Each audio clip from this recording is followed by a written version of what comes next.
ఏం కనపడుతుంది అని అడిగినప్పుడు ఎండిపోయి ఉన్న ఎముకలు కనపడుతున్నాయి అని అన్నాడు. ఏం చేయరు, ఈ కేవలం ఎండిపోయిన ఎముకలే అన్నప్పుడు ప్రభు అన్నాడు, ఈ ఎండిపోయిన ఎముకలు బ్రతకగలవా? హల్లెలూయా. ఎక్కడైనా ఒక జంతువు ఎముకలు మనం చూస్తూ ఉంటాం, మనుషులు ఎముకలంటే తొందర దొరకవు మనకి, ఎందుకంటే వాళ్ళకి ముందు కప్పెట్టడం జరుగుతుంది. ఎండిపోయిన ఎముకలు మనం చూడాలంటే జంతువులే చూస్తాం చాలా వరకు, అవునా?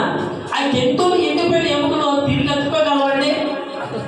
ఇక్కడ ఆ ఏడ్చిగా చూసుకుని ఎముకలు ఎవరంటే ఒక జంతువుని కాదు, నరుల ఎముకలంట. హల్లెలూయా.